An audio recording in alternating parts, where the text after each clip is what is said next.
Yo, good day, family. I'm looking for Powernomics. I am looking for Powernomics. Yeah, I think I done rocked myself back so far. There it is, right there. Under our copyright disclaimer. Well, good day. It's good to see you. Well, to see you there. I can't see you. I don't know who you are, but thank you for coming on. We'll wait for one more person, and then I will definitely begin.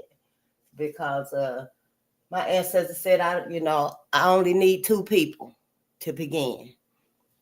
Yes, Elijah, is that you? You know, I got to take off my glasses. How you doing? One love, and it's ours. It is ours, honey. I'm so grateful. I am so grateful today. I think it's over. Well, it ain't over, but I think I done came through it. You know, that tiredness and just needing to sleep. I just been sleeping and stuff. Get 8 hours of sleep, and I would still be sleeping. And you know, I was almost to the point of like needing naps, and I don't never take naps. But you know, we are quite busy these days. That's true. But I think I think it's over for me having to sleep a lot, and this tiredness just seemed to come out of nowhere. And you know, but I feel like it might be over for me and stuff now. I could perhaps, hopefully, get back on track with being consistent at 12 and 12. I know it's kind of, you know, like it's pros and cons to that 12 and 12.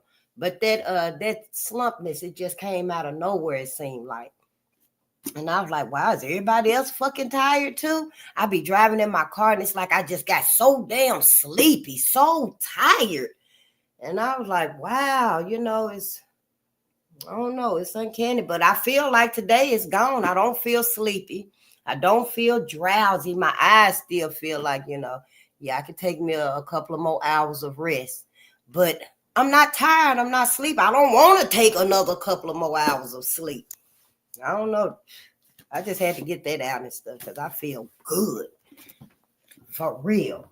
You know, it's like, wow, maybe I can become consistent like I was doing at first. Let me get some additional light because I like to at least be able to see good what I'm reading and stuff. I stutter enough read. Yeah, y'all done back myself up to the wall with this rocking chair right here. Let me come up before I put a hole in the wall, and we would be doing a plaster class because I would go buy some plaster, put it on this damn wall, smooth it out, let it dry, and paint it.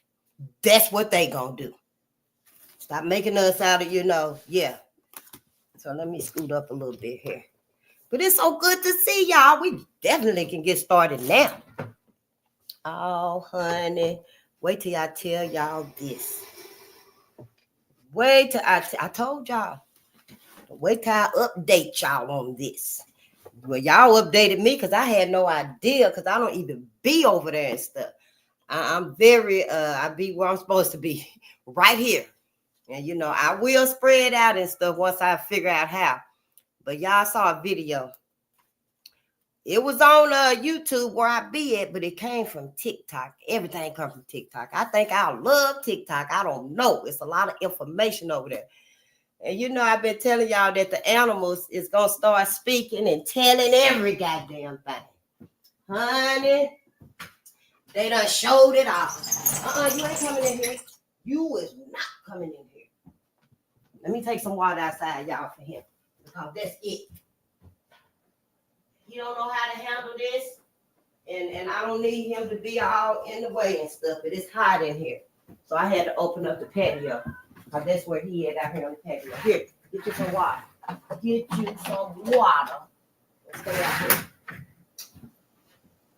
And I saw the video, y'all. The lady in the woods. The lady was in the woods, and the deer done whooped her ass. Some white lady in the woods and stuff. I don't know what she did to that deer. I think it was a baby. Everybody was saying it was a baby too, except that one said it was an adult. I don't know. It might have been near mature. Hell, I don't know. I seen 2 deers though. But the one that was whooping her ass, that's all I need to know. I told y'all the animals is finna start talking. They tired of waiting on us to defend them, to stand up for them through all the slaughter in history and stuff. Maybe that deer remembers when she did whatever she did, and that deer had a flashback to all of the animal kingdom, perhaps.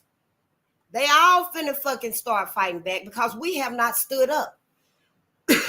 And the Bible say that God gave you said the Bible about us and stuff. I ain't never read it. I know this. But I remember us saying that God gave us dominion over all the animals on the planet. You ain't took up for the animals. You ain't did nothing for the animals. You ain't helped them. You have not helped them. You let them be slaughtered. You let them be stripped, just like us. Just like us. And now they stand up for themselves. Now they fighting back for themselves. Yeah, I'm going to put some more in here for you. If that's what you're trying to say. But it ain't enough. Yeah. I don't want to fill it up. So there you go. But yes, honey, they fighting back too. That deer said, fuck that shit. I don't know what's going on. But everybody is waking up. Everybody. Animal kingdom is too, y'all. The animal kingdom is waking up too. Animals said, hell, they tired of waiting on us to wake up and save ourselves so we can save them. Who else is supposed to come to the rescue of the pets of the world? Who? When ain't nobody even came to our rescue. See, this all rests on us, y'all. This all is determined by us, not other groups of people. I'm not motherfucking sorry to say it. No, the cosmos didn't choose you. It chose us. Black America and Black Africa. Yeah, that's what happened. So, give yourself permission to add on to the creation. Yeah, give yourself permission. That Adam and Eve stuff, it very well may be true, but it ain't ours. That's white folks. That white folks that was in the garden. We came from the cosmos, and it hit the land. It hit the earth. And I forgot how my brother said it with protons, hydrogens, electrons, or something like that produce atoms. I got this notebook somewhere. Yeah, but when that happened, that became us. That smallest of the smallest of the smallest of what he was talking about. That became us. Now that may be true where the dirt come in there, because we did hit planet Earth as a star, and then it spread out all over the planet and stuff. It began from that one initial impact. So see, I don't believe in nothing folks been saying, white folks been saying, white folks been teaching and stuff. They can't teach me a motherfucking thing that they ain't taught me yet. It's too late now. It is too late now. I am of the opinion, and my opinion, and I can have my own opinion too. Ain't nobody even got to agree with it. I don't give a damn, because it ain't you. It's me. It's my life.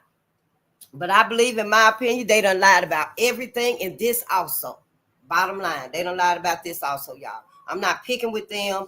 I'm not trying to start trouble or division or nothing, because hell, it's already started. It's already motherfucking started for almost 500 years now. It ain't nothing I can say. I ain't trying to do nothing. I ain't telling y'all to harm nobody, feel no particular way, and just be harsh and stuff. I just want you to know the truth and stuff. You ain't got to handle it like I do, because I'm pissed the fuck off about everything. I am motherfucking pissed the fuck off about everything, because if we'd have known it was going to be like this, namely me, Hell, I would have at least learned and told us. But hell, I was blissfully ignorant too. Dedicated ignorance. That's what Dr. Ray Hagens calls it. And he's the psychologist. But I was in that too. That willingly sunken place, I guess you would call it. I don't know. I ain't never really just been around white folks, but I didn't give no credence, no attention, no focus, none of my energy to my people like I was supposed to in a healing, productive, educating, uplifting way. Yeah, it's good to be around people every day. Shit, I love life. I love people. Every time I see us, I love us, but not like it is now. Now it's all about us surviving. It's all about us living on and on, being free, really free. I'm not talking about just here on earth. No, I ain't talking about just here on earth. Not face. I'm here to tell you, be concerned about your life and your afterlife when it comes to white folks. That's it and that's all. So yeah, who is this? Kelvin, how you doing? It's so good to see you. It is. Yeah, you know I have to get warmed up before I actually get to reading and stuff, because I do stutter a little bit just like my mama. And that's all right, because I love it. I sure do. I love it. Every time I go home to visit, my mama's little dog, for some reason, he think that I'm my mama because me and my mama sound alike. I used to get right like my mama. I think I still can. And my siblings had me writing my mama's signature. I don't know who I did was. Could have been mine. Let me help you out. You know mama gonna whoop your ass.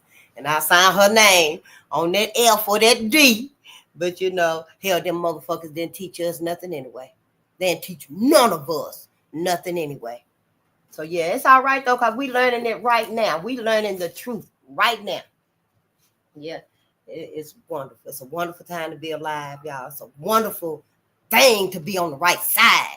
I ain't worried about nobody and nothing, because I'm on my ancestors' side.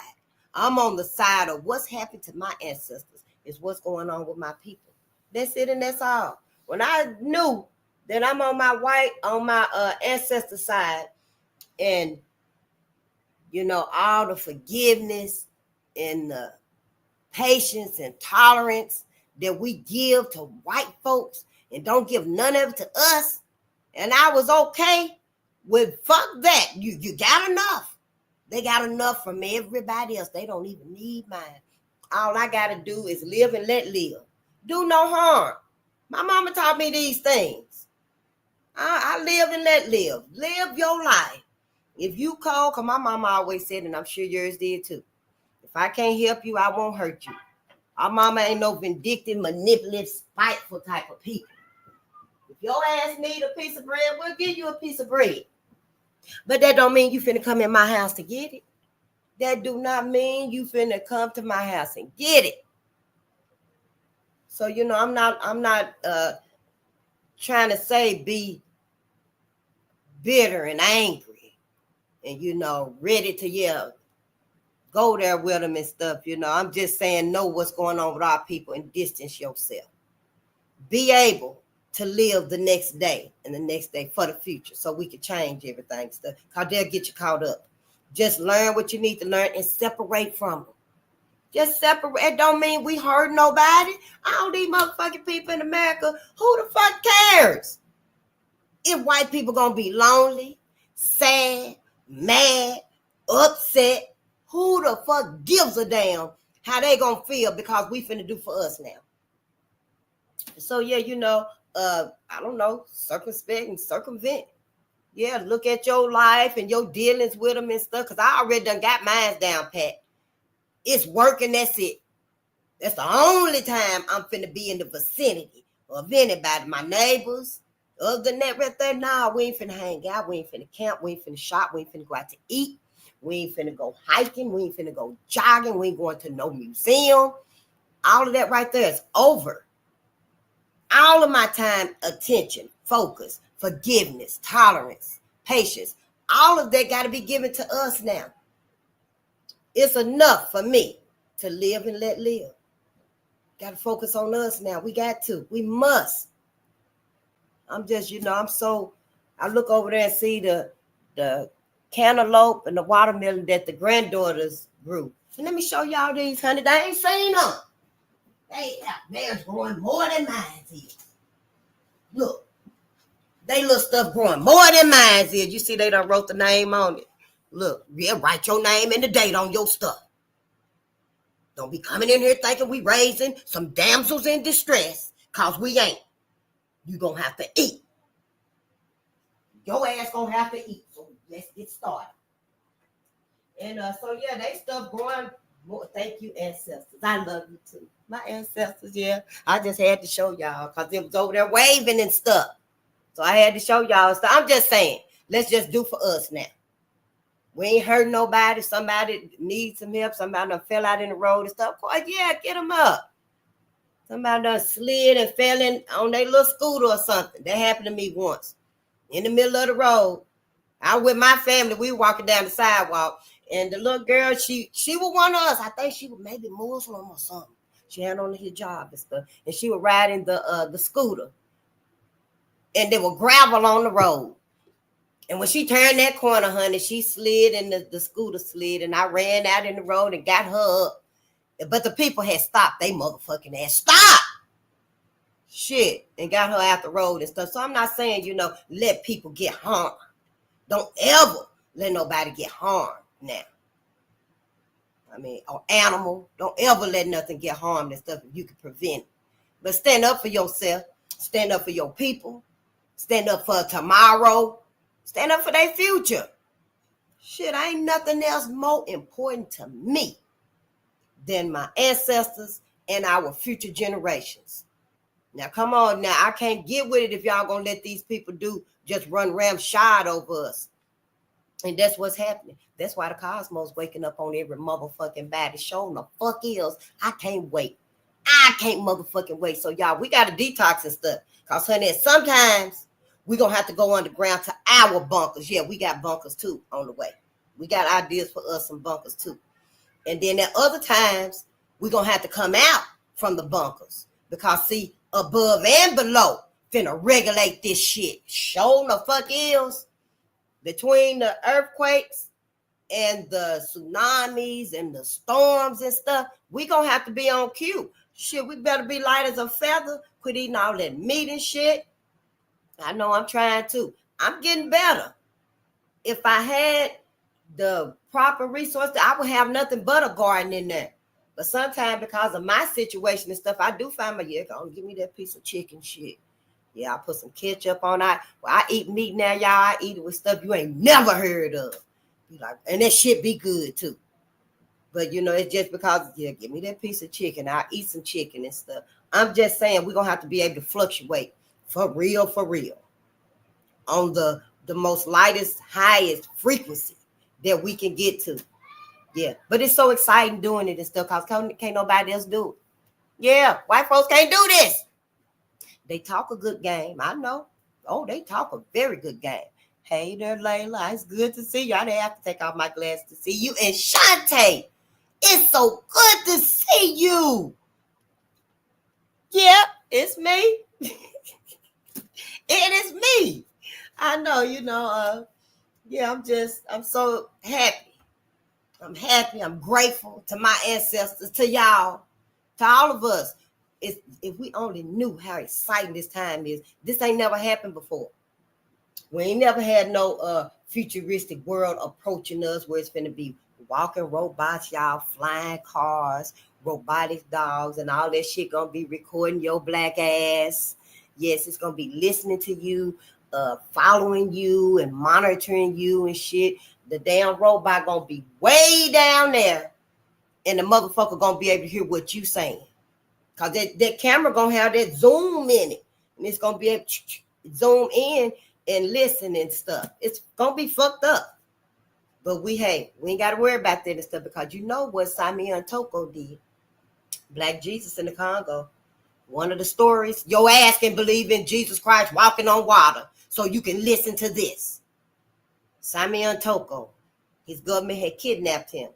They tried many times to kill him, his physical body. This particular time, y'all, they had him in a helicopter, taking him, flying somewhere the Congo is nothing like the jungle and Amazon and stuff. And I guess they were going to dismember him like they did our Osiris, I think it was. But ISIS found his body, everything but yeah. And anyway, Simeon Toko, honey, he held his hand up, stopped the whole damn helicopter and told him, take me back now. So they took him back where he was at. They had to take him back. He had stopped the helicopter. It was in the air, just, but it wasn't going nowhere because he stopped it. We're going to be able to have that magnetic, energetic superpower, if you will, to shut all this shit down. Sophia motherfucking ass, I ain't trying to harm Sophia motherfucking ass, but get off me. Don't come over here by me. Yeah, we're going to be able to naturally do that because the cosmos and Mother Nature, the earth is magnetic. It's electric. It's us. Literally. It's us. And so, you know, yeah, I know it don't make sense because, I'm just now like, wow, where did all this come from? But the more I learn and listen to our people, our critical thinkers, our experts, we got scientists, y'all. And when I listen to all of them and stuff, yeah, it's like, wow, something is being created here. It's being shown here. Some of it, I don't mind telling it. And so that's why I'm here. I ain't here to fool y'all. Shit, for what? Y'all already been a fool. You been a fool. I've been a fool. My mama, my daddy, my grandmama. Didn't nobody even know it. We didn't even motherfucking know it. So I'm just here. Don't be a fool and a dummy. Confirmation, yeah. Spirit come through.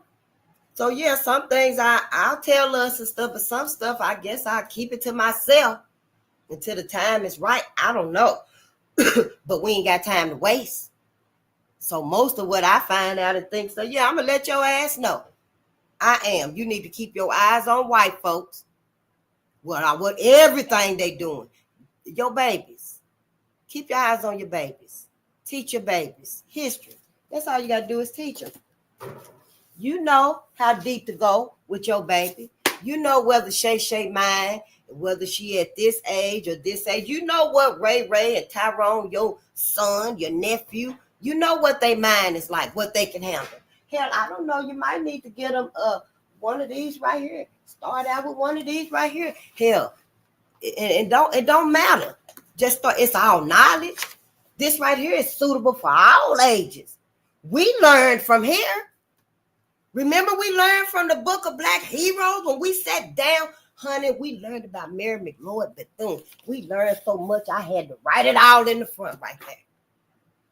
We learned about Mary McLeod Bethune. Honey, Mary left down south and went up north with $1.50. Mary did. Honey, it wasn't no stopping Mary. When Mary got where she was going, Mary was selling pies. Mary was washing clothes for white folks, cleaning houses, but she got her school.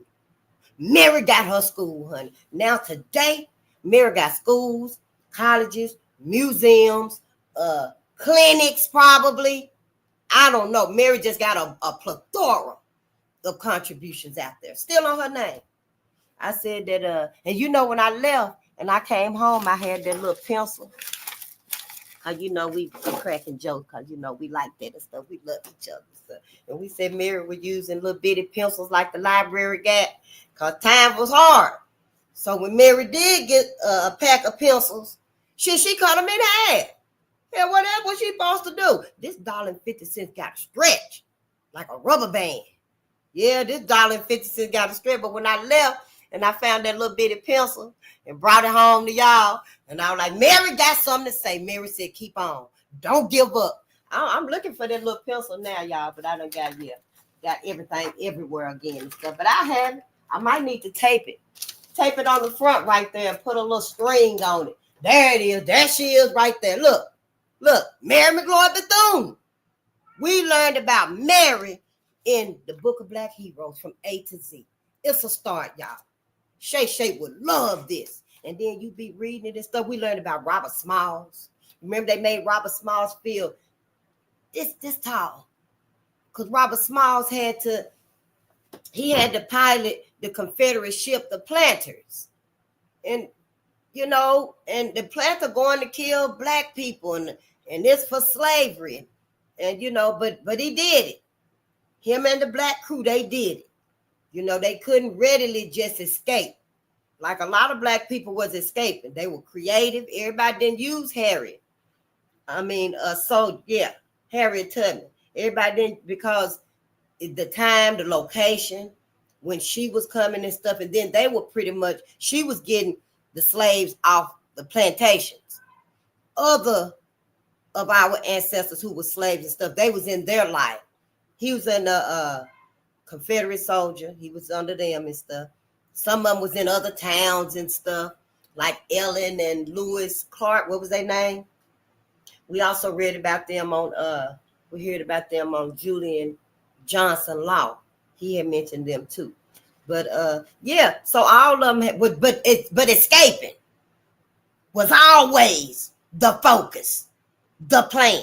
Only those who were too afraid and traumatized didn't attempt, didn't even consider trying to escape slavery.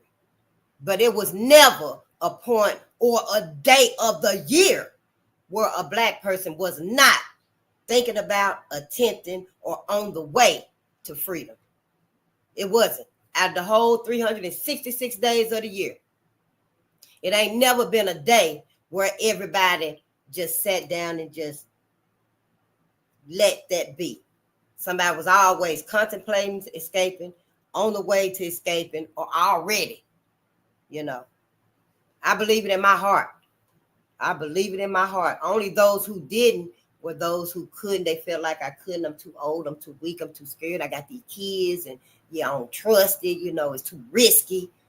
However, I just want us to know we always was against the oppression that we was put in, the enslavement that our people were put in. Don't act like shit. It was okay with them. They were like, yeah, well, if the opportunity arises, then we will run.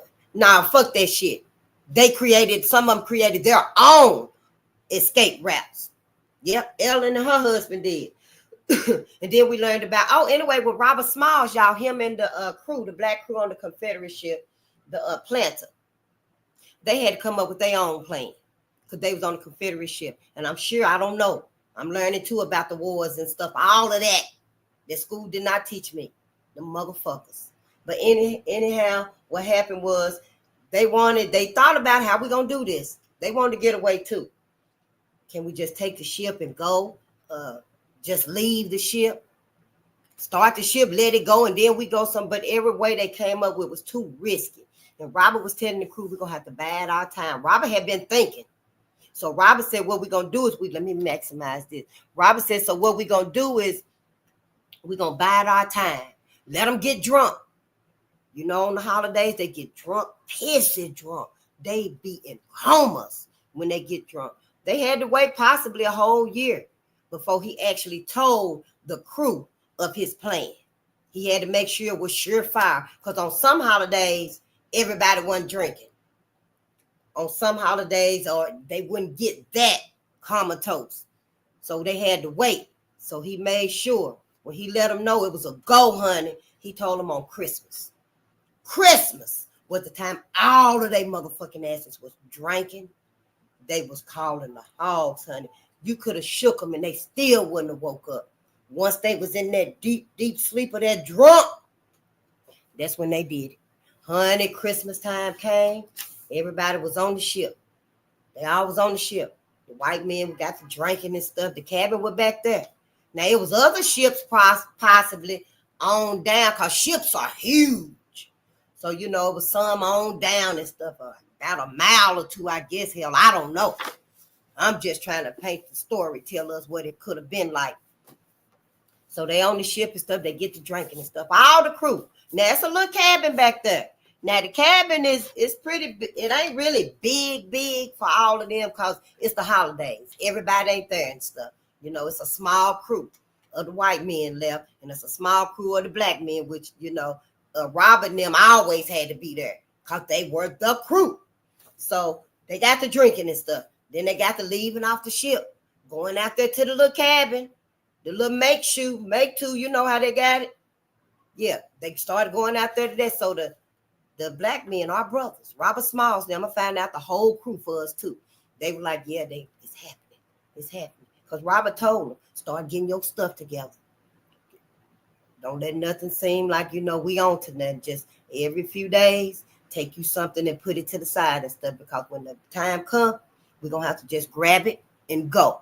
So that's what they had been doing and stuff, y'all. They were getting their little pocket knives, their watches. They were getting their photos of their family and friends and stuff.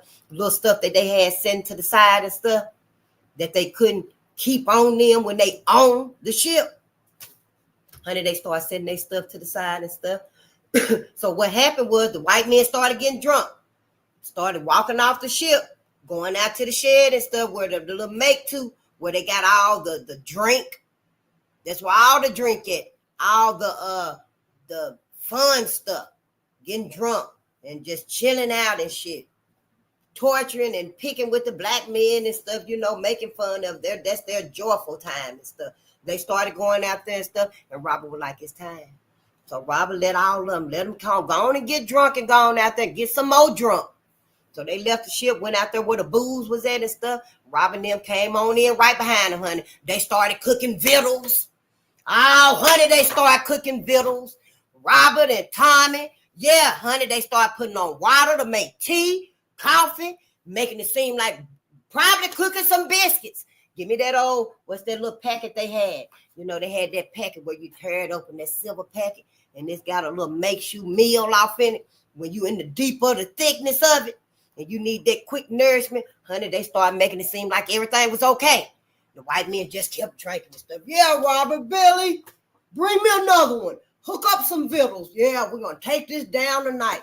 But the brothers already knew, yeah, they were filling everything up. Yeah, take them some more. Every time they come through there, taking some more of their little whatnot, setting it in their pile and stuff. They go back and let them know, oh, yeah, captain already out. His motherfucker, he already in there like that. Now, that wasn't the captain. That was the shore man or whoever the motherfucker on the side is. The captain brought his motherfucking ass in and went straight to the back where the booze was at. He left everybody, all of them, about 6 or 7 of them possibly and stuff. I don't know. We're going to find out. But they was sitting in the front of the cabin, everybody drinking and stuff, the fire going, it was low and stuff. The fire was going and stuff, because it was Christmas time and stuff. And he went back to the back. He started drinking himself and stuff. That's where all the booze was at and stuff. Billy, bring me another cold one back there. Bring me the bottle. Bring the whole damn keg. That's how they was and stuff. So he back there, he just drinking his ass off. He was snoring, I say within 45 minutes to an hour and 15 minutes, all their asses was out. Now let's give it a little bit more time. Yeah, let's give it a little bit more time because we want them to get deep in their sleep. We want them to get comatose.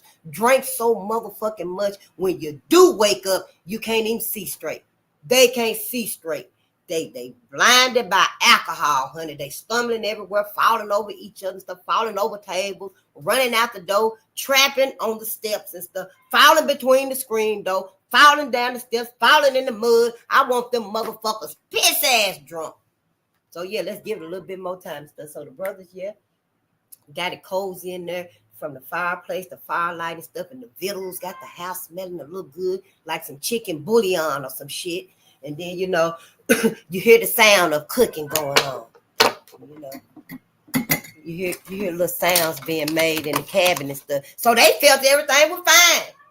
They felt like everything was fine. Because see, since Robert told the crew the plan, oh, honey, they carried it off to a hitch.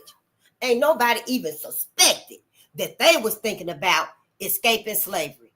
They thought that their mind was fully on helping them win the war. So, ain't nobody even picked up on it. They kind of looking at each other and stuff because they didn't have no reason to look at each other no more suspiciously or what's that about?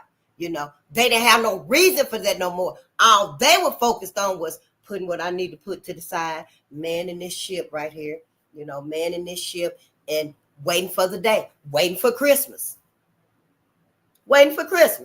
Yep, so they pulled it off to a hitch, honey, but on Christmas, them motherfuckers in there getting pissy, drunk and stuff, and before they know it, all the sounds just ceased because they started hearing the snoring. That's all you were hearing then. From then on, honey, they turned that motherfucking stove off. Should have left that bitch on simmer, but they turned it off.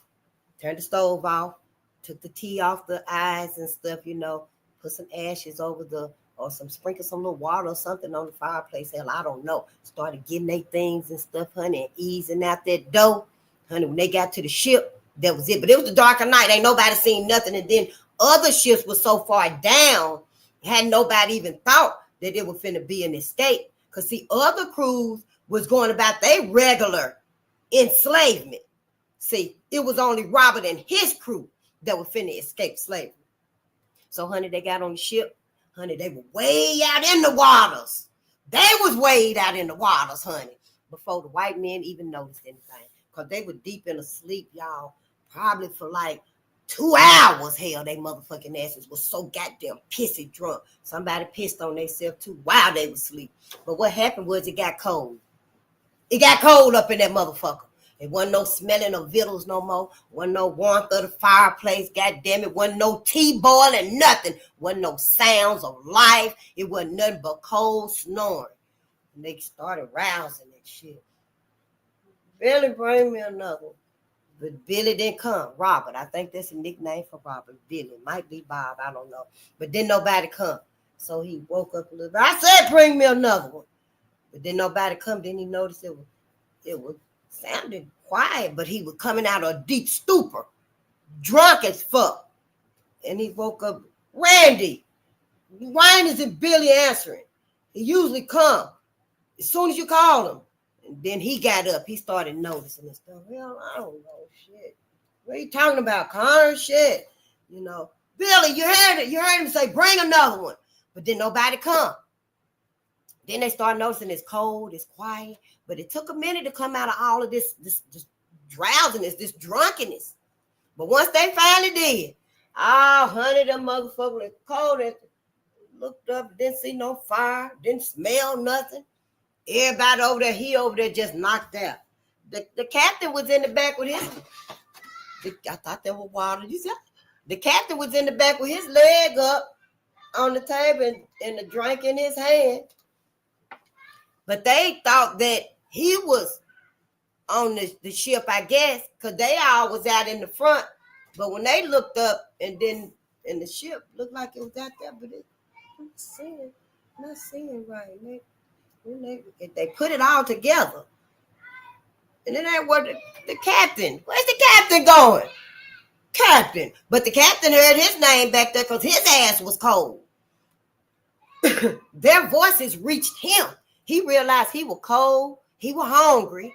So he woke up. But when he woke up and looked straight through, because he had a direct shot where the ship was at.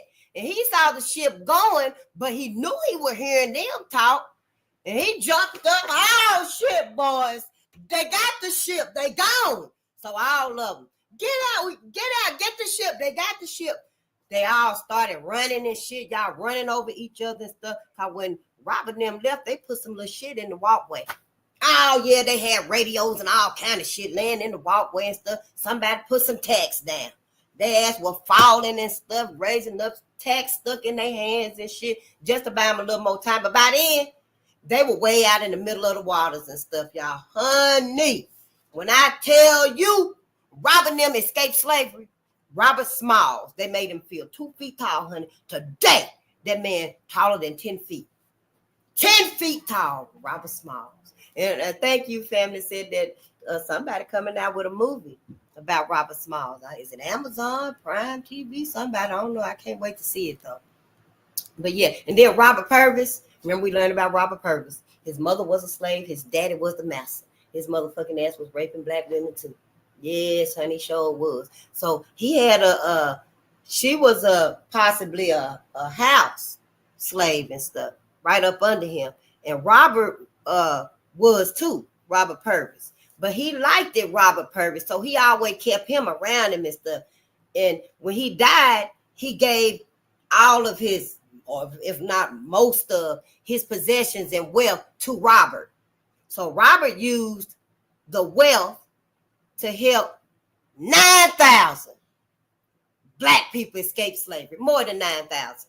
I say more than 9,000 because before he even got the wealth, he was helping his mama people, the slaves, to escape slavery. right there on that plantation where he was at, yeah, he was helping them to escape slavery and stuff. When he see that they were getting ready to escape, he would bring them some biscuits, a little flask of tea or something.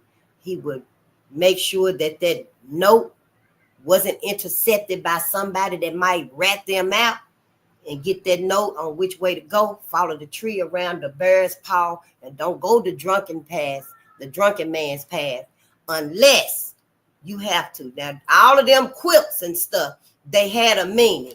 If you follow the drunken man's path, that means you walking staggeringly, like they motherfucking ass was, when they woke up and Robin them were gone.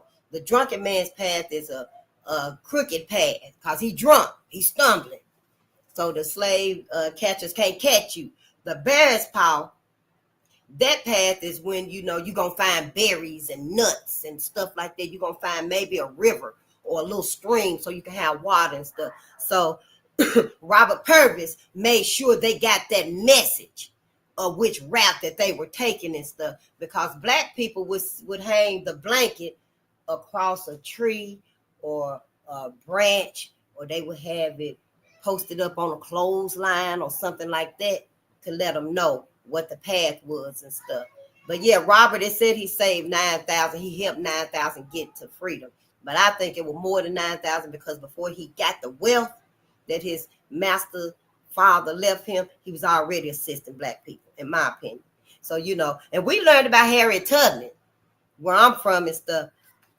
We learned about Harriet Tubman, where I'm from, that were freeing, black people, our people and stuff. And it says she freed 300.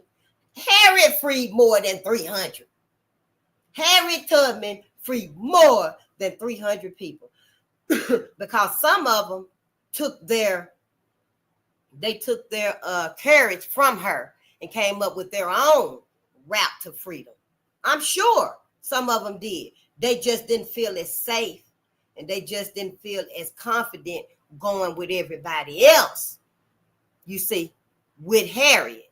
And wasn't nothing wrong with that. If you got to, go with Harriet. Shit, Harriet got London for the babies, to put the baby to sleep. The baby ain't finna be crying and laughing and stuff and goo-goo and gaga and stuff. The baby gonna be asleep. Everything can be quiet. And yeah, so she did help more than 300. And it was more than 300 anyway, because wherever Harriet went, Harriet was looking to save her people. Harriet went to Troy. Where was it? Troy, New York? Harriet went to Troy, New York, y'all, to visit her cousin. But wherever Harriet went, Harriet's there to help her people, save her people. Now, Charles Niles is spelled Nailles. Niles. Charles was a slave also. We might not get to read, because I ain't going to be here long telling us some stories about, but it's just about this book right here that we've already read. Some of the lessons that we learned in here. That's all I'm doing with this right here. And Charles Niles was a slave, but he escaped to freedom. And he had been there like 10 or 15 years. You better not jump up there where my plant's at. And you better play with that dandelion floating from a tree or something. But what happened was Charles couldn't read or write. And he had been there for like 10 or 15 years maybe. And everybody loved him. He was honest. He was an honest man. He was hardworking. He had integrity, morals, values. He was trustworthy. Charles was. He was respected, y'all. He worked for a white family. I think he was the driver or something like that. So Charles, but he couldn't read or write. So Charles went to the town to get some fruit for the family that he worked for, but he didn't come back. Because what had happened was Charles tried to write a note or something, but he couldn't read or write. So he trusted a white man. I think it was a white man, could have been a black person. I believe it was a white man, though, to write this note for him, because he trusted that white man to be like the other white people, but he wasn't. This white man contacted his master down south and told him where Charles was at. So that day, Harriet and her cousin were going to the market to get some fruit for their family. And Charles was on his way there to get some fruit for the family he worked it for. But Charles was caught. The master had sent the slave catchers to get him and bring him back. Harriet cousin, she already knew. Harriet didn't nobody tell Harriet, but it happened, y'all. it happened. The cosmos and the Mother Earth started working together. And it started talking. It started speaking to us. Harriet heard it. She felt it. So what happened was Charles was in there getting the bread and stuff. And on his way out the door and stuff, the white men grabbed him and took him over there, and they took a bite out of the bread and stuck it in his pants and stuff so he could have it for later and stuff, because he eating that shit. Fuck that. That's what the white man said and stuff. And we got him, taking him back. And it was like 4 or 6 of them. Might have been more, I don't know. But it was more than 2. They had Charles, and Charles was like, oh, what the hell? And they were, got your boy, going back where you belong. I'm gonna make an example out of you. The rest of them niggas need to learn a thing or two. And Charles was like, his blood just went cold. They got me. How did they get me? How did they know where after all this time? I thought I was free.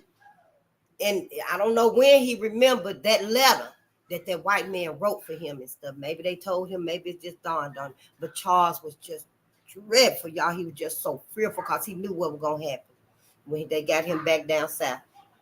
So what happened was they were walking him, finna take him immediately back down south. But what happened was he was gone too long. And the people that he worked for and the people that loved him on this side of the town, you know, the outskirts of town, that wasn't that long, wasn't that far. If you had a car, you'd have made it there in 10 minutes. But if you're walking, your ass going to be maybe 20, 30 minutes, maybe 45 minutes walking. I don't know. But what happened was Charles was gone too long. But the people in town, because they were like, where's Charles? He should have been back by now. Oh, I hope nothing's happened. Oh, he's probably all right and stuff. He'll show up any moment now. But then a young one came in from the town. Oh, they got Charles. They got Charles, and they taking him. So they finna take him to back down south to his master and stuff. So all the people riled up and stuff. It was on just like that right there, because perhaps everybody knew who Charles was, where he come from. We're going to keep him safe. You're safe here. You ain't got to worry about nothing here. You honest. We love you. You're trustworthy. You respectful. You're hardworking. You deserve to be a free man. You work for your earnings and stuff. So all of them decide they're going to save Charles. On the way to save Charles, there were 400 of them, maybe a little bit more. We're going to say 400 to 500 of them going to get Charles, because you ain't taking him back to slavery. Not Charles Nails, you ain't. Honey, they was on their way. They foot. They going to get Charles. Honey, dirt flying everywhere, dust flying everywhere and stuff. I don't know who ran it. Slide it up under their honey, and they're going to get Charles. But honey, yeah, that what we be doing, slides, yeah, they're right there. Honey, it was on there, boots on the ground, all of that. Everybody going to get Charles, honey. Now, Harriet and her cousin on their way to town to get some fruits too. Her cousin didn't feel a thing. Don't know where it came from. Didn't hear no bird. Didn't know lightning strike. Ain't no flying shooting star went through the air or nothing. Ain't nothing happened. But she picked it up with Harriet, because Harriet was like, she kept moving. But she was moving a particular way because she was scouting. She felt it. The earth was talking to Harriet, honey. Harriet felt it. So she was still moving, but she was scouting, looking through the trees and stuff. Looking around. Honey, Harriet was the first one started walking backwards. Harriet was the first one started walking backwards because she had to scout through the trees because she felt it. And it was getting closer. It wasn't going farther away, but she still started walking backwards, looking. Yeah. Her cousin already knew. She just was walking slow with her head down, and she eased off to the side right there. I guess she said, "When I'll just wait, and I'll wait. Then I'm going to get the fruit and go back and let the family know that Harry is handling business. Harry is handling business, honey." What happened was, when Harry came back around from walking backwards, looking through them trees and stuff, honey, she seen them. She seen them. Honey, it was about 6 or 7 of them. And then there was some more white people around them too, because you know they were yelling, "Yeah, give me that nigger. I'll handle him right now. Take him back. He needs to be made an example of. Don't bring your ass up here, living among us. You deserve to be back in slavery. Yeah, give him what he wants. Take him back." Yeah, they were yelling and everything. But Harry seen them way over there, honey. Honey Harry started. I don't know if Honey Harry was the first motherfucking moon slide.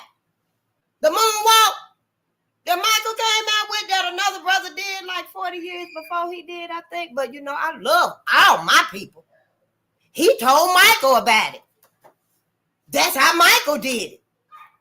And I'm telling you, Harriet did it to the front. Michael did it to the back, him and brother. Harriet's moonwalk was to the front. Don't you know? When Harriet seen them over there, Harriet made it in front of them. How else did she end up in front of all them people? Mother Earth, the dirt. Honey, the moonwalk. If I could goddamn it do the motherfucking moonwalk for y'all. Up in this motherfucker. Move something out the way and do the moonwalk up in this motherfucker. Yeah, Harry did the moonwalk to the front. Harry made it in front of them. It's like the dirt picked her up and just took her. But her feet were moving. She was walking. Mother Earth just carried her, walking on dirt, walking on water. I don't know. But she made it in front of all them people. They don't know where she came from. All they just know this little bitty black woman in front of them. Where did she come from? But it was just a thought through their head. They really didn't care because they knew she was about business, honey. The way Harriet was walking and the look on Harriet's face, her little fist was balled up, honey. Oh, honey, you know she had on that petticoat with everything up under. Honey, Harriet had brass knuckles. She had motherfucking scythes and razors. She had ice picks. She had sticks that she had sharpened into little bitty wood on the tip right there. All of it was weaved in her petticoats. Yes, Harriet had little bitty trinklets and stuff that you put on it's like the brass knuckles fit on like that. But she done fashioned something out of the trees and stuff, y'all. And she just do like that right there and it hook on her fingers. And Harriet, pull your whole damn eye out. Beats me. But she had all that under her petticoats. And honey, all they knew was, yeah, she going where we going, where she come from. But it was just like they just telepathically thought it. But everybody didn't nobody break a step. Didn't nobody break a step, honey. Everybody would. Honey, before you know it, Harriet, it seemed like she just levitated right there where Charles was at. I don't know how she got through them guards. I could see her though, you know, going up under them because Harriet was small. But I don't know how she did it. He don't know how she did it. Then all of a sudden, she was holding on to him. She was holding on Charles, and he was like, where did this black woman come from? Harry was holding on him. You ain't dying today. You ain't dying today. You hold on, my brother. We gonna save you. We all here. You ain't by yourself. You is not by yourself. You're going to live a long life. You're going to get married. You're going to have babies. You're going to have grandbabies. You is going to be happy. You're going to be loved. You ain't dying today. And poor Charles, he didn't know what was happening. He didn't know what was happening. The white people that was around in the guard, they were beating Harriet. But she didn't let go. She was still talking to him, and he was just wondering what's going on. You know, trying to offer some protection with their little arms and stuff over their heads and stuff, but it wasn't no help and stuff. They were kicking them, white folk were kicking them, trying to bite on them and stuff, and you know, just pulling at them and stuff, you know. But Harriet was agitating while she was talking to Charles. After she got in there, honey, Harriet was agitating, talking to Charles, telling him, you keep your eyes open. Keep your eyes on the prize. Everybody else is. We all here for you. And honey, she agitated so much, they let go. They loosened their grip on Charles, and he took out running. Honey, Charles took out running to the back. I don't know if them 400 or 500 people picked him up and lifted him on back, honey. I don't know if he levitated and walked over their heads. All I know is Charles ended up on a boat right there by the river and we're going across on the other side. Yes, honey. I don't know how this happened. My polar mind and stuff, honey, y'all, I'm just so excited. Like, what in the world happened when I was reading the story and stuff, y'all? And it said that Harry, the people after Charles done got away, oh, honey, they started attacking Harriet even more. Because Harriet was still there. Honey, Harriet came out from under her petticoats. Honey, everybody's legs was cut up. People ears and eyes was gone. Once she put her hand off in that mechanism she made out of that tree out there, honey, people were missing noses, ears, eyes, hair just taking chunks out of their ass and shit. Folks, the back of their ankles and shit was cut. You know how you cut that part right there? The back of their motherfucking ankles was just split open and shit. And then they try to walk and just fell backwards and shit. Harriet fucked some shit up. I don't know how Harriet did all of this. It's magical. Mother Earth and cosmic energy helped them. So Harriet ended up on a boat too. Charles on the boat, on his way over there. Some people on the boat, but Charles is on the boat. He ain't thinking about nothing. All he thought, I gotta get away. I got to get away. You know, he was like, I don't know how she did it, but I'm gone. I'm free again. He got on the boat and stuff. But what happened was all the people had to get on the boat too. Harry got on the boat. The other people got on the boat. When Charles made it over there, see the people on the other side were waiting on him. They knew something's going on across the river. Sorry, one of them niggers. Someone's trying to escape. Well, don't bring your ass over here. Yeah, let them come on over here. We're waiting on it. Because see, at that time, the white folks don't tell on each other just like today. And they knew if something going on, most likely it's a black person. It's a slave trying to escape an ass whooping, a beat down, a lynching, or something. So they automatically had a feeling, yeah, that's who it is. That's what it is. So they were waiting on him. As soon as he got off that little boat and stepped on their land, they grabbed him again. And poor Charles just didn't know which way am I supposed to even go? See, he never thought about if he have to leave there, which way to go, which it was supposed to be Canada. But he never thought that far. So he thought after 10, 15 years, you would think you safe too. So, you know, they got him again. But he didn't know everybody else was on the boats coming too. Some people swam. The Atlanta Brawl, some of them swam across that little piece of river to get to the other side. Oh, honey, they were laying down doors.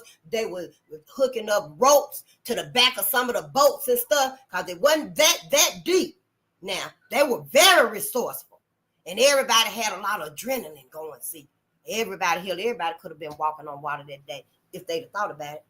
But what happened was they got across to the other side. Harry made it to the other side. All the other black people made it to the other side. But the black people were thinking, and they said, well, how are we going to find him?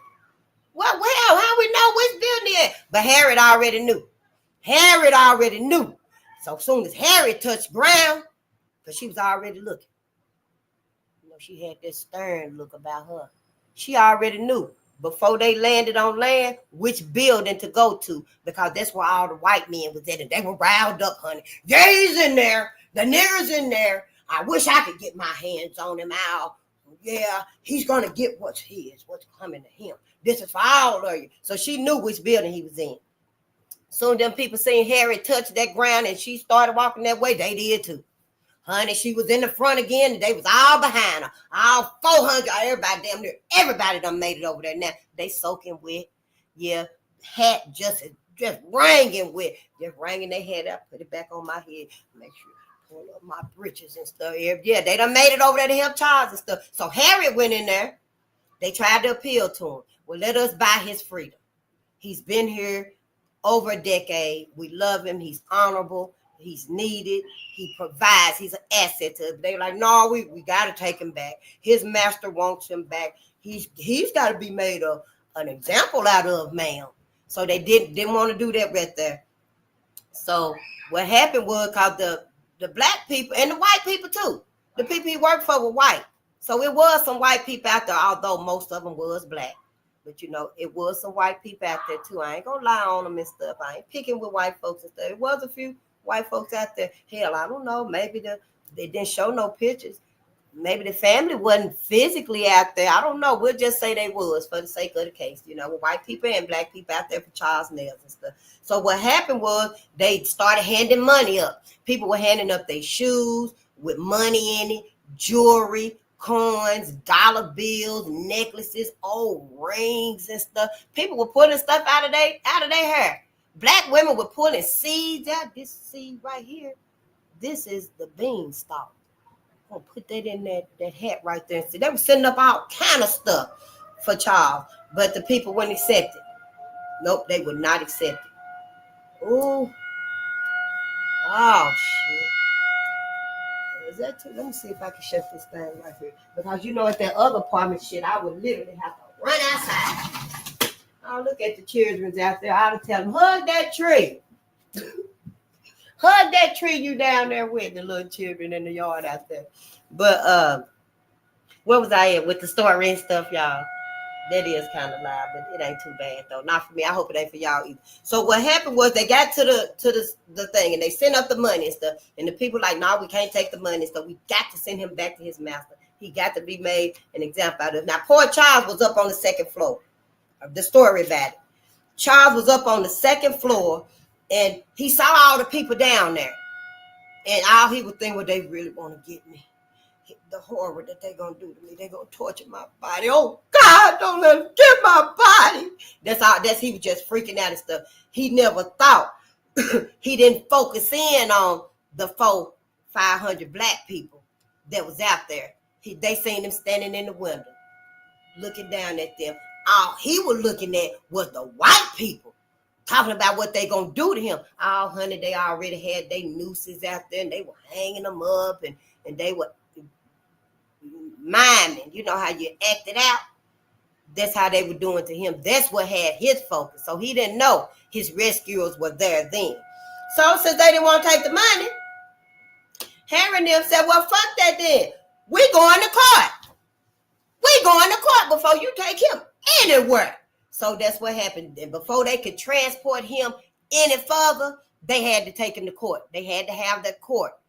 And so they were like, yeah, well, there was a lawyer in all the people. Well, I'll be his lawyer. I'm a lawyer. So now he got a lawyer. You can't take him nowhere. He got to go before the judge. This got to go before the judge. And yeah, you know, the judge probably would have said, yeah, well, according to the law, send him back. But it did buy them some time. Because what happened was white people got mad. White people got enraged. They were so outraged. What? You mean to tell me, Billy, we can't take him? Well, who said, hold on now here, Randy. Who said we got to listen to these people that we can't take it? Well, we got to wait, Randy. We got to have the court. They got so mad, honey. It took off from there. Nobody knew it and stuff. The people just got upset and stuff, and they decided that they finna go ahead and get him. Said, we got to wait. We finna go on and get this nigga. So, yeah, they started charging and stuff. Like, well, we're going to get him then. We're going to avenge this. Because, you know, that the mob vengeance, I guess. Hell, I don't know how white folks be thinking. Black people, it was already on. Honey, black people, Harry, sensing what they were finna do. Because they like, if they can't have you, if I can't have you, you can't either. And all that crazy bullshit like that. Honey, as soon as they started walking towards the jail and stuff, where they had Charles had to get him, honey, and Harry took that first step, everybody else did too. Soon as Harry moved, they did too, honey. What happened was it crowded all the white people out and stuff. A few of them got in, though. But, you know, it pretty much just knocked their motherfucking asses over. Like, knocked their asses over and stuff. Harry and them was inside the building. And they, yeah, we coming to get him. Yeah. You gonna let them get him? You ain't gonna let them get him today. Honey, Harry was in the lead and stuff. Everybody behind him. Big Bubba was behind Harry. And all the other people and stuff, and honey, they were like, yeah, we with our sister. We getting him. You ain't getting him today, honey. Harry went up the stairs. Yeah, they started fighting. Those on the peripheral behind Harry and Bubba started fighting with the white folks that was inside on the first floor, honey. Harry went on up the stairs. Big Bubba was behind her and a couple of the others. They all filed up the stairs. Poor Charles didn't know who were coming up there to get him because the sheriff was standing behind the door. Charles was over there looking out the window, but he couldn't sit down. Charles was standing up. They had him roped around him. He couldn't even sit down or nothing like that right there. He can maybe squat a little bit, but that hurt his knees and stuff. That's why he was just standing up there looking out the window. So when Charles heard him coming up the stairs and stuff, he turned around. Like this right here, he turned around. He couldn't do nothing. He was wrapped up. He turned around looking and stuff, but the first thing he seen was Harry. Because Bubba kicked the door down. Boom. Bubba kicked the whole motherfucking door down. So, but as soon as Bubba stepped in, the sheriff that was behind the door, that son of a bitch, he cut Bubba down with that hatchet he had. And Charles, for that split moment, of happiness, love, joy, peace, just excitement, just pride he had in him that she's here again. But he seen Bubba when the sheriff cut him down and stuff. And for a minute, he was just like, but then all of a sudden he remembered Harriet. Because see, Harriet had came through. Because the door, when Bubba fell, it propped the door open. The door would not shut. That first man came through, honey, grabbed up that hatchet and the sheriff, honey, could cut everything off. Yeah. He might have went, just split his ass up like a goddamn ribbon or some shit, you know. But Harriet, honey, soon as that door was kicked open and stuff, Harriet was through there. I don't know, she was going so fast. Charles didn't really see Harriet in that.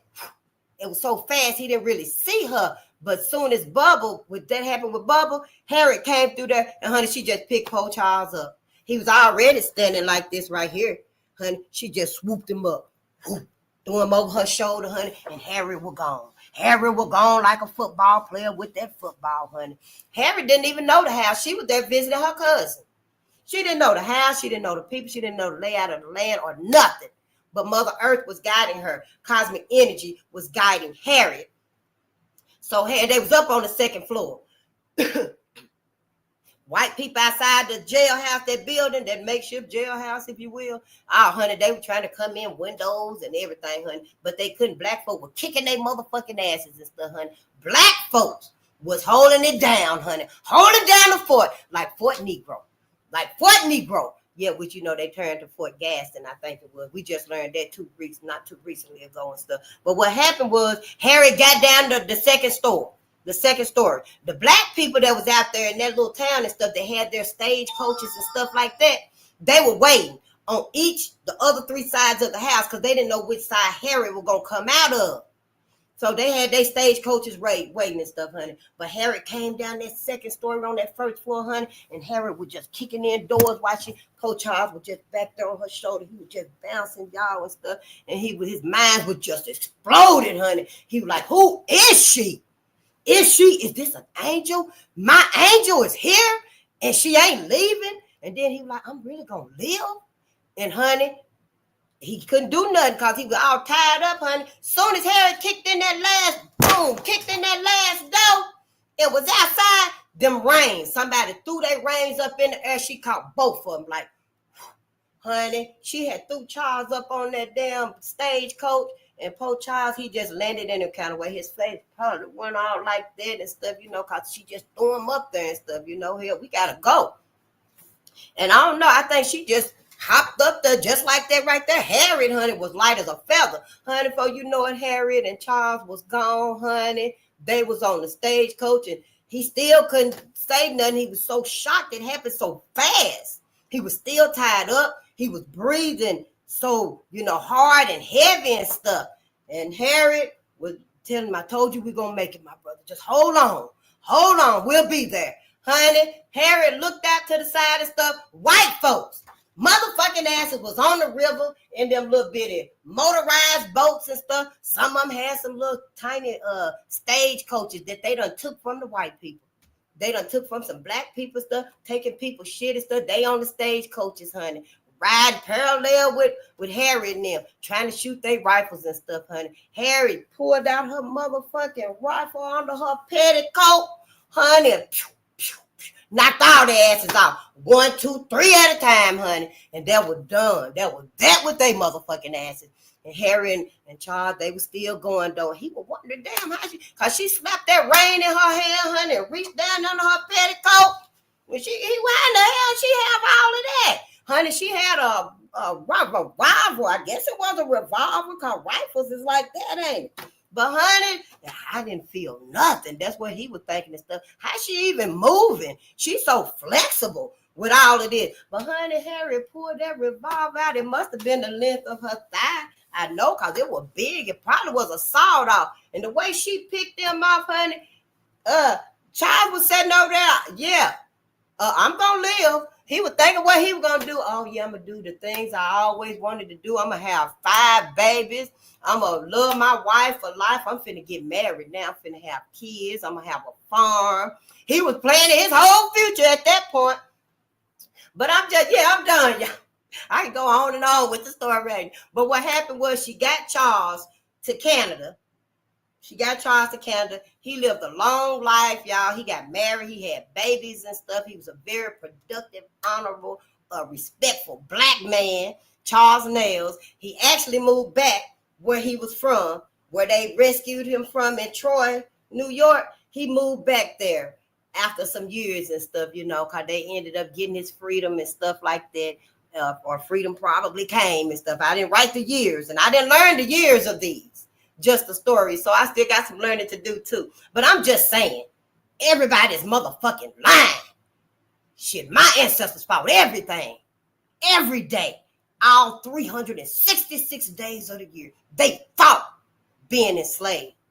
They fought. I don't give a damn what nobody say. And Ida B. Wells, all of them. Benjamin O. Davis. Yeah, I'm finna get ready to go. You don't tell the pastor that. Shit. And Elijah McCoy, who invented the drip cup, the real McCoy. I knew a McCoy. I don't know if that was his first name or his last name. And that's what they would, my husband and him, all of the friends and stuff, would call him. All the real McCoy. He was cool. But yeah, and Charles Drew, Norbert Rilligs of the sugar cane, he invented them vats for the sugar cane because the juices were so hot. And the women and stuff had to carry that hot shit, y'all. If you drop a little drop of it on it, it'll burn through you like acid on the predator. You know how that predator, he dropped some spit, some saliva or something, and it went through the whole ship. That's how hot it was. But yeah, he invented that invention for them. And it's still being used today to make soap, shampoo. What else is that it said it make? That his invention is still being used today. Well, I didn't write it down. Juice, yeah. Ink, I didn't write it down on here, but yeah. Oh yeah, I got soap and gelatin. Yeah, and it was called the Jamaican train. Look it up, the Jamaica train, and it'll be with Norbert really. And yeah, it's so many of them that we learned about and stuff, from this book right here. So you just be the the one to decide. If Shay ready for this, get Shay this. Better before X. It ain't gonna hurt to give her something that's a little bit more refined to read. We should start out with refined reading first. Now, if you know that Shay says a little bit more in depth with her thinking and her critical thinking and stuff, then yeah, give her something a little bit deeper. Oh no, give her this. You decide. But we just got to do something. Hell, can you read? Yeah, we can't just sit here and be thinking that, yeah, well, this ain't for me and stuff. It's for somebody. Everybody got the motherfucking read now. Don't be shy about it. Shit, hell, it ain't your fault that your people couldn't read and stuff. And we naturally have a aversion to reading. We naturally fear reading. So don't press it with family and stuff. If you got to go as easy as this book right here, then do it. So what?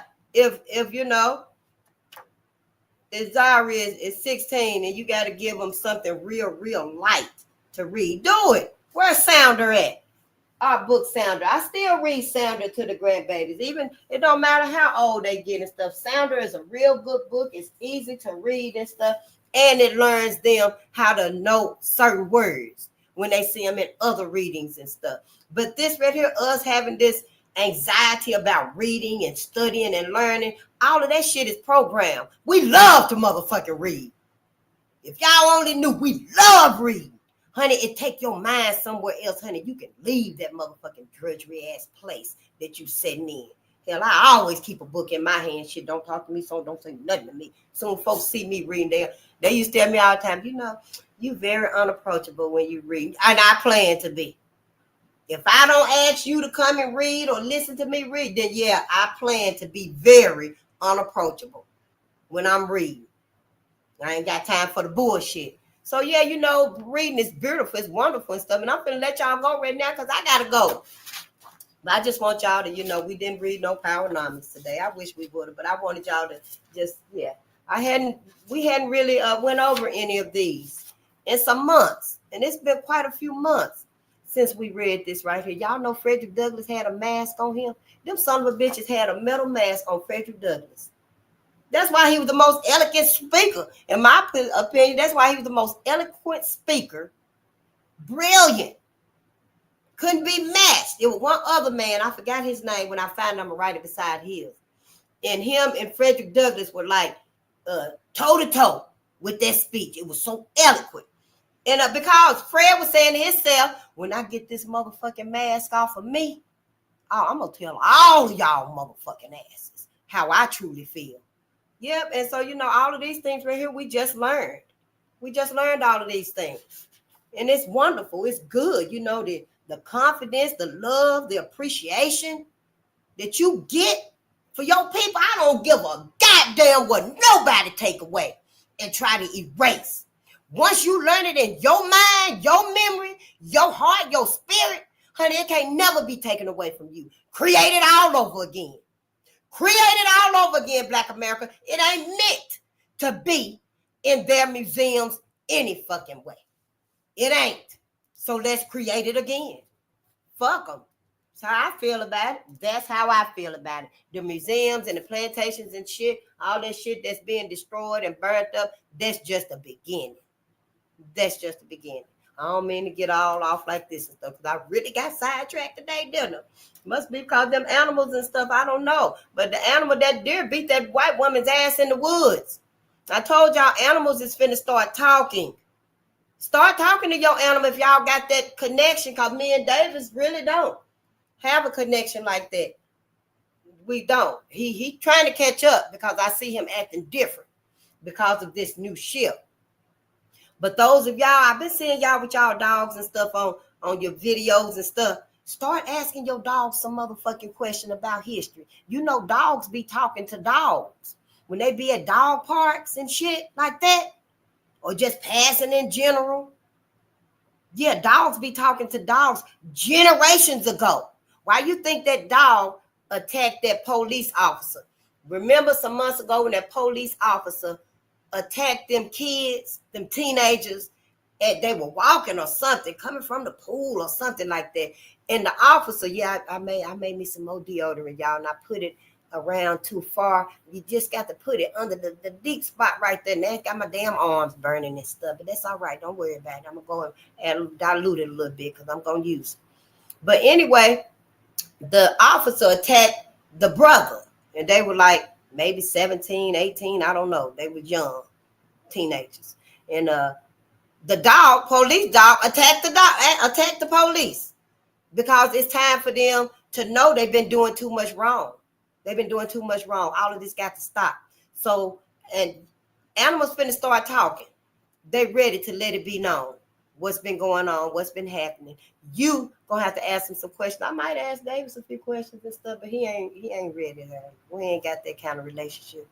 But if you ask your pit bull dog, your German shepherds especially, because German shepherds, them the dogs I remember seeing in the when they were, attacking and bombing and, sending them dogs on black people and stuff.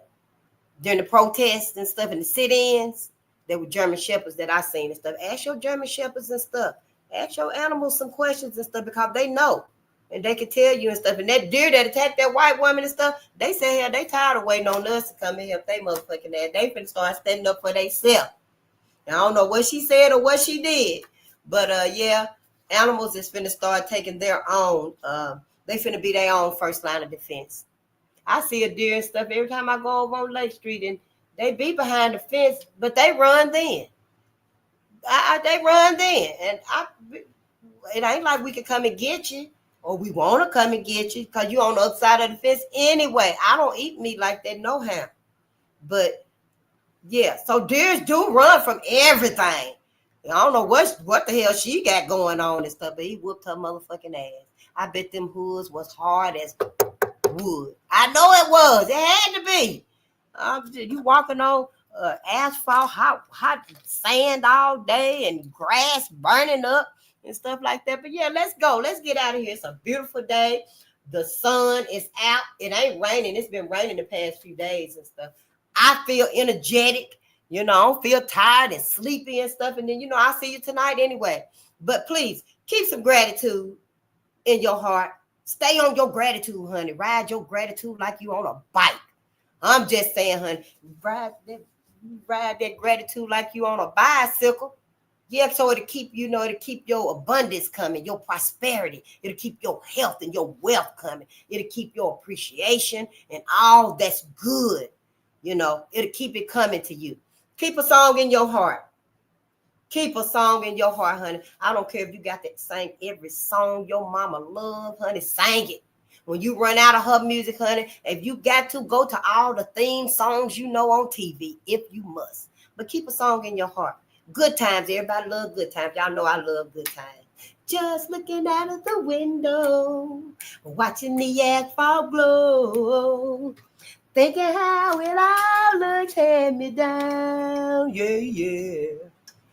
Keeping your head above water, making a wave when you can. Temporary layoffs, good times. Easy cradle rip-offs, good times. Scratching and surviving. Hanging in the Charlie, good times. But sing, everybody love good times. You know, you might want to sing other theme songs, like a Single Life. Living single, ooh, in a 90s kind of world. I'm glad I got my girl. Keep your head up. Keep your head up. I'm just saying, don't come around with no motherfucking Andy Griffith, the Waltons. What's that one? Living in Cincinnati. What's that one song everybody singing, that theme song? Where they at the bar. And you know, yeah, where everybody know your name and all that bullshit. Leave all that shit to the side. We got to elevate past all of that motherfucking bland ass shit. Get back to us. Get back to what make us good. Keep it black. I'm just saying, keep it black, okay? I like the little song too. I didn't like that. I ain't never look at that shit. But hell, everybody else was listening to it and looking at it. You can't help but know when everybody knows your name. And we're always glad you came. We want to go where people know. Why y'all even looking at this shit? Who is this? I mean, it's just like so boring. I'm just saying, keep it black, okay? We here to have black babies. We here to heal black people. We ain't here to harm no other folks. True that. They ain't here to harm no other folks, nobody but white folks. Other group of people, they just being misled and doing like white folks because they scared to face them and stuff. But us specifically, I'm drinking cloves. Got me some cloves, y'all. But us specifically, we're not here to harm other people. And, you know, other groups of people, they ain't supposed to be here to harm no other people either, but everybody harming us, though. So I digress. We just here to, you know, have black babies and heal black people. Heal our people. And I wholeheartedly believe that. So, you know, and I'm good with that. I'm cool with that. I love that. Because I know it ain't no ulterior motives to that. It's not saying we gonna harm other people and none shit. You know, white folks and stuff, you know, we ain't trying to hurt y'all motherfucking ass. Vengeance belongs to my ancestors, y'all. I'm finna go. I ain't even gonna show y'all why and stuff because you already know. But I love you and I thank you for coming through. Thank you for your patience. Thank you for your presence. You know, I really do appreciate it. And I love you to life and afterlife. I don't want you to be a fool and a damn fool. I want you to at least think about where you're going to spend your forevermore at, your ever after. You know, where you going to spend it at, who you going to spend it with, how you going to spend your eternity. It matters to me.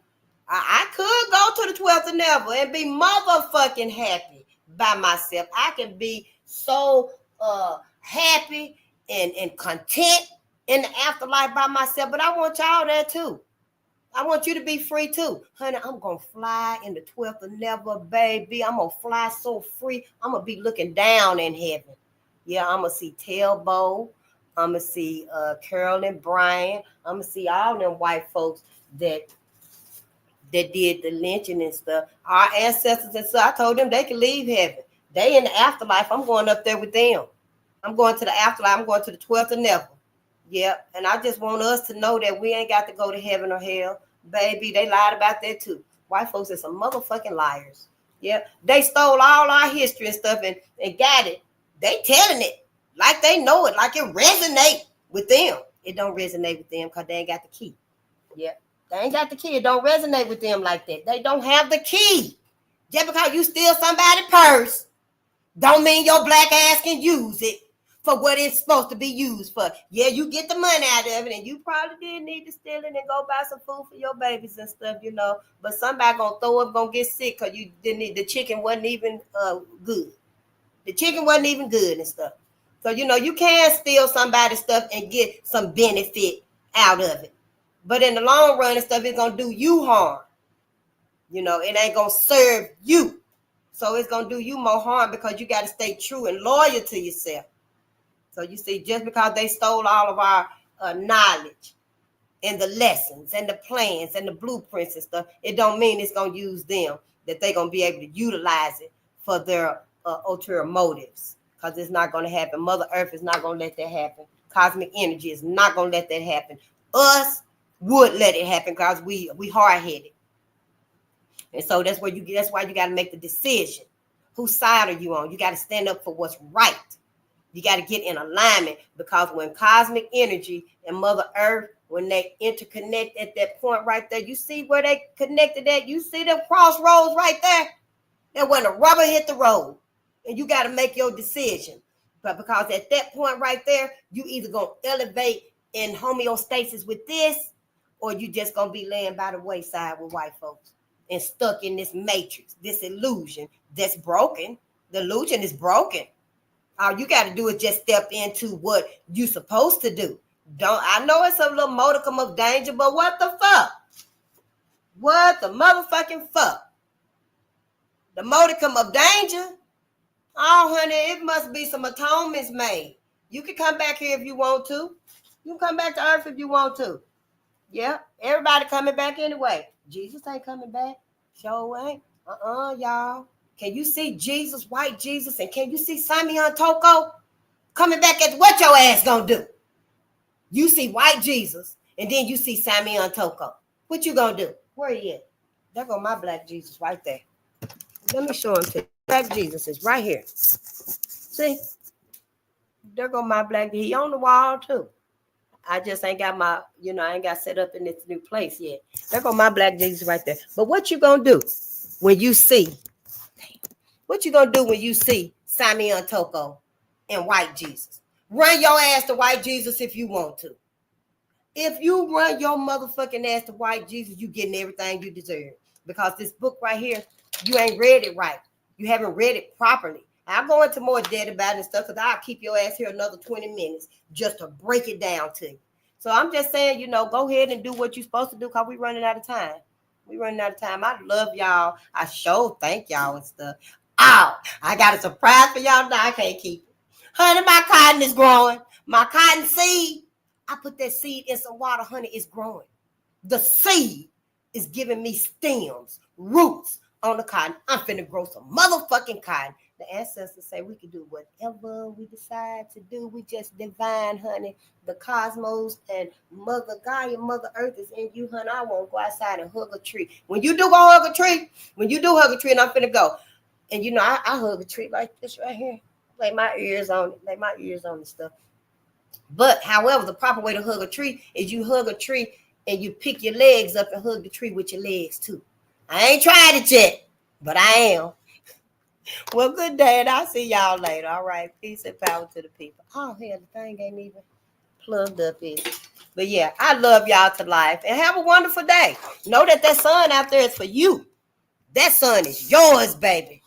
Sure will. This shining down here because it's yours. What you say, Elijah? You so welcome, my brother, and I love y'all. Ice picks and brass knuckles. Yeah, Paula Water Pride. Yeah, that's it. That's us. We just gotta open our imaginations and shit. White folks ain't got this. They done played a real good pretense, but the shit is over now.